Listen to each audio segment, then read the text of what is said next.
Hi, and welcome to Mindset Mastery. Today, I invite you to join me in one of my Mindset Mastermind sessions. Okay, well, welcome to Mindset Mastermind session 2. Last week we talked about Jim Rohn, and in case you haven't seen the postings in the classroom, Jim Rohn, it's Rohn. He's like the guru, the first kind of like guru in personal growth. So like Tony Robbins, he's probably the only one that you guys have heard of, but like every personal growth speaker refers to Jim Rohn. He's got all these taglines. He's just makes everything really, really simple. And he, the way he talks makes everything really easy to remember. He has this twang about the way he talks, and he's funny. Okay, he's funny. But basically, he comes up with a structure for how to think about personal growth. And he talks about having a philosophy and how your philosophy will impact your life and how your attitude, we're going to talk about attitude today, how your attitude impacts your life. And then the third piece of his puzzle is activity, like taking massive action, right? If you're not going to take massive action, nothing's going to happen. And then evaluating your results and then enjoying your lifestyle, right? And enjoying the fruits of your results, because that's why that's not why we do it, but that's what we're looking for ultimately, is to be able to do all this, take all this action, do all this work so that we have the freedom to do what we want to do. Right? It's not just about making money. I mean, most of us really want freedom. And for a lot of us, we really enjoy working. We want to be doing that. We want to be there. And so having the right philosophy, having the right attitude, keep incorporating these elements is going to keep you in that spot, that zone where you love what you're doing and you're doing your best work. Okay. Just a little review. Philosophy is about kind of like the way we think about what we're doing influences our habits and our behaviors. This has to do with, philosophy and attitude kind of go together. It has to do with how we think about the world. So like one of the things that he brings up is circumstances. Why is it that everybody in the world is dealing with the same economy, with the same politics, with the same, uh,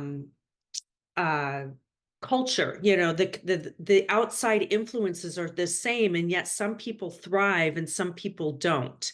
And so we can't blame those environmental elements, right? We have to think about a philosophy for thinking about those things so that we don't see those as barriers. We can actually, a lot of people take advantage of those times and use those times as opportunities. For instance, when there's a down market, people buy up. They do exactly the opposite of what most people do, and they end up winning. There's also this kind of thing about being in the top 10%. Like for those of us who are looking to have this most amazing life that's very different from the regular person, we have to act like like the people that we want to be like. We have to act the way they do. And so that sort of is kind of what we were talking about, like people who are huge in whatever they do. And I'm not saying just money, but people who are living their best life, people who are loving their lives. They aren't doing the things that they don't enjoy. They're delegating that to other people. They're making sure that they're staying where they really want to be, because that's where the magic happens. Okay. And I'm not going to keep referring back to that. But how we think about life determines our values. In other words, if we think that we're victims, then we're going to value, our values are going to be different than if we feel totally empowered and like we can do anything. And then he talks about learning from personal experiences, right? There's two places you learn: personal experiences and from others. So a big piece of the philosophy in here is education, listening as much as you can to the people out there who are doing what you want to do. And I'm not talking about like, it can be education in terms of like to your specific profession or whatever you're working on, but I'm talking about educate yourself in terms of philosophy. How are people that are living the life you want to live, how are they thinking? And what are they doing? What actions are they taking? Because the whole thing is we don't work harder on our job. When we work harder on our job, we just exhaust ourselves. What we want to be doing is working harder on ourselves and improving ourselves. And when we do that, we are just going to shine. It's contagious. We are going to shine in every aspect. So he talks about keeping a personal journal, and the formula for success is if you should and you can and you do, then miracles will happen. And if you can and you should and you don't, you can count on disaster happening. And he says that neglect is the number one reason for failure. He talks about the formula for success is incorporating a few simple disciplines on a consistent basis. So one of the things that we talked about last week was he suggests eating an apple a day because, an apple a day keeps the doctor away. Well, what if that's true? And what if it just took eating an apple a day to improve your health so much that you don't have to go to the doctor, right? Or what if you took a walk around the block? If you don't do the walk around the block, you might not do the next right action and then the next right action and the next right action. So taking that walk or eating that apple is going to give you energy and help you feel like you've accomplished something, even though it's so tiny that it's going to carry you on to doing the next positive action. So we want to just keep doing these little things that add up. It's easy to do positive acts. People say it's so hard. It's just as easy as it is hard. It's just a matter of how you look at it. Okay, so attitude. Attitude is all about how we think about the emotional issues that affect us. So like the past. How do we feel about the experiences that we have? How do we feel about what we know? How do we feel about the past? Can we use the past as a school and not a weapon? So I have a friend, I think I talked about it last week. I have a friend who came from a really, really difficult childhood. She, grew up in the inner city. She encountered addiction and abuse and poverty and all kinds of things. And until she started doing this personal growth, she was pissed at the world and she was flailing in everything that she did because it was just she was just a walking negative energy bomb.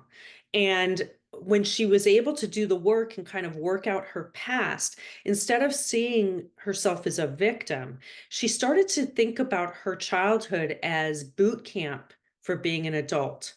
She started thinking about these experiences as tools that she could use. She got gritty and she used those experiences to recognize her resilience. She got through all of that. She was able to still thrive and get to where she was, even though she had all of those experiences. So what a powerhouse she is to have done that, right? And when she switched her mindset, her world opened up. Now she still struggles. I mean, she has deficits in skills, so she has some skill development, but she couldn't even get to those skills until she opened up her mind to see her past in a different way. The present, right? Right now is the time to do it. So, that idea of I'll do it when, I'll start when, or I have to have I need to build my confidence and then. That is not the way it works. We start today. Today is the day. And there's this concept of doing esteemable acts. So I learned this in 12-step program. So when you do esteemable acts, you feel good about yourself. And it's really simple. So one of the things that came up when I was new in sobriety was for some reason, everybody was talking about putting the grocery cart back in the carrel at the grocery store instead of bumping it up into the planter or bumping it up against the curb for someone else to put away or for some car not to be able to park in their spot, right? And so I tried it. I was open to anything. I felt so cruddy when I was new. And so I started putting the grocery cart back in the carrel and it gave me a little lift. It sounds so silly, but it's those little things that add up. And when I started putting the grocery cart back in the carrel, I started letting people go in front of me when they had, one or two items and I had a full cart, or at the four-way stop.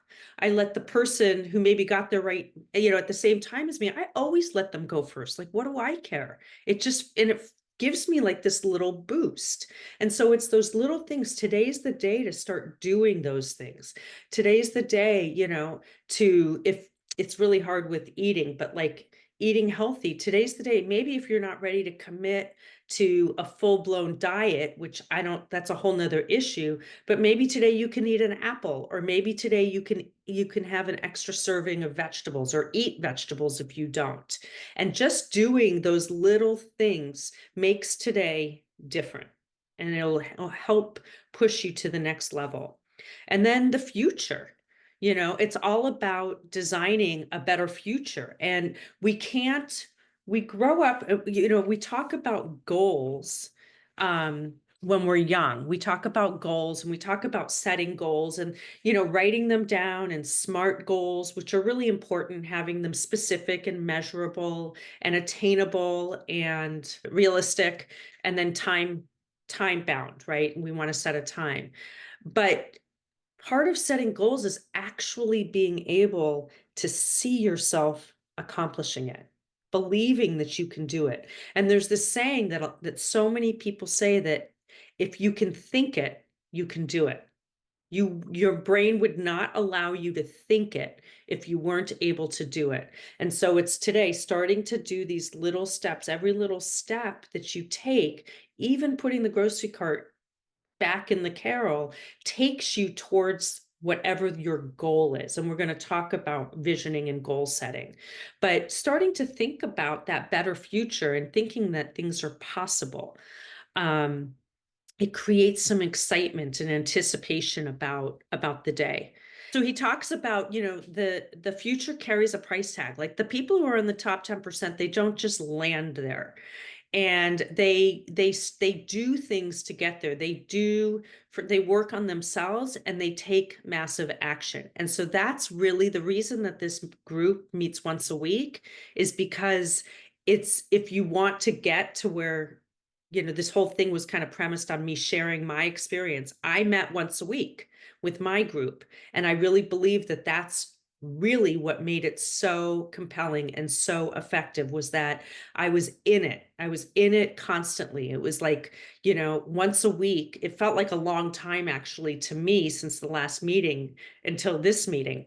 But it keeps you connected. It keeps you going. It keeps you motivated and just in it. It's so different. So this idea of discipline, labor, consistency, and a burning desire. Okay, consistency is the key. Doing these small little disciplines consistently is huge. He talks about a goal that is casually pursued is not a goal. It's just not. At best, it's a wish. So like, before I started this, I opened my therapy practice, and I literally was acting like I was crossing my fingers and wishing for the best. And of course, nothing happened. It's just not the way it goes. Wishes are little more than delusions, he says, right? It's like, you have to believe and if you don't quite believe, you have to at least give yourself a chance by taking steps toward it. And it's not spinning your wheels. This whole thing is really not about like taking classes necessarily in your profession. It's really about this, and believing, and not worrying about the how. The how is not the issue here. We're going to talk about the why. And we have enough power to do anything that we want to do. Like I said, your brain would not let you think of something if you couldn't do it. Another piece of this is, how we feel is totally influenced by our associations. And so it's important to think about, like, who am I around? Who am I spending time with? How do I feel when I'm with them? I used to have, not a lot, but I had some relationships that I felt compelled to have, maybe old friends or lifelong friends, or, they were in my wedding. I love that one. They were in my wedding, so I can't not be friends with them anymore. But if you have this feeling like, oh, I don't feel like calling them. Ugh. You see their name pop up and you just don't feel it. Or if it feels like a responsibility, really think about like, what's the effect that those people are having on you? And not just what are you getting out of it, but what are you contributing to that? And if you're not contributing, there's no point in doing it. Like we need to constantly be in this space to feel this way. So it might seem hard and it might seem aggressive or insensitive or callous. But if you have relationships in your life that aren't working, I encourage you to consider, it doesn't have to be like a breakup or anything, but maybe creating distance. And over time, it might just fade away. Or fill all your time up with these relationships that are amazing. And you won't even care about missing out on those people because you're going to be having so much fun with all these amazing growth-minded people. So your attitude relates to how you feel about your past and your future, and it will influence how you make decisions and how you show up. And you need to write down what you want for your future and why. And really, keeping your why in front of you constantly is super, super important. Taking responsibility for your past, no matter what happened to you, you can think about it in a certain way so that you have responsibility for how you showed up in that situation. It happened. But every time we're thinking about it and going back and ruminating about how it was so horrible and what a victim we are, now we're doing that to ourselves. It's not that experience happened. It's in the past. It's that door is closed. But every time we go there and feel bad about it and ruminate on it and stay in the victimhood, now we're hurting ourselves. And so that's our part in the situation. And when we take responsibility for that piece, things start to change. You don't have to stay there. And I encourage you to work on, and there's an approach that we can get to, I'm not sure, but to reframe that experience so that every time you go to think of it, your central nervous system is always going to take you back to that experience. So I'm not saying it's going to go away, but you can say, okay, yeah, that happened. And now I'm going to focus on my amazing life. Now I'm going to focus on using that as information about, for what I don't want to experience again. Reframe it completely. So taking personal responsibility. Yeah, the magic is in doing the simple things over and over again for long enough to ignite the miracles. So your mojo, finding your why power. Your choices are only meaningful when you connect them to your desires and dreams. So the wisest and most motivating choices are the ones that are aligned with your identity and your purpose, your core self and your highest values. So for instance, I was talking to someone last night. We were talking about her business, and she sells a product that just moves people. It moves people. Like really, it's such an amazing, amazing gift. And people cry when they get it.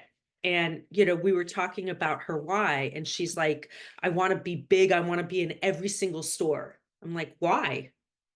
And we drilled down, and the reason why is because she feels like she has a responsibility to share that gift of that emotion, touching people and connecting people to each other, people who give this gift to each other. It creates a huge connection and emotional bond.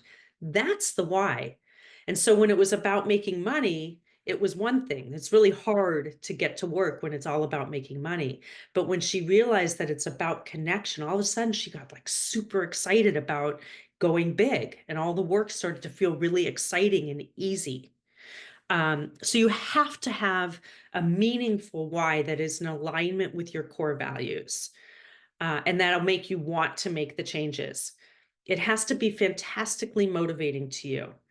And you're going to have to want to go, go, go for years. You're going to have to feel obsessed with your why. So like my why, part of why I do this, and there's only 3 of us here, is because I had such an amazing experience. I got something from someone else, and I learned so much from someone else that I went from this to this, and I am obsessed with telling people about it. I am obsessed with trying to help people get to where I want to go, but they have to want it. They have to want it enough to show up, and they have to want it enough and be connected to their why enough to take these small steps over and over again. And the access point for your why is your core value. The why is always more important than the how. Everything is figure outable, but you can't do the how without being motivated, obsessed by the why. I love this one. There's one thing that 99% of failures and successful folks have in common, and that is they all hate doing the same things. Everybody hates doing the same things. The difference is successful people do them anyway. Extraordinary is what will separate you from the crowd. And motivation without action leads to delusion. So this is all about being obsessed, figuring out your why so that you can have that feeling of obsession.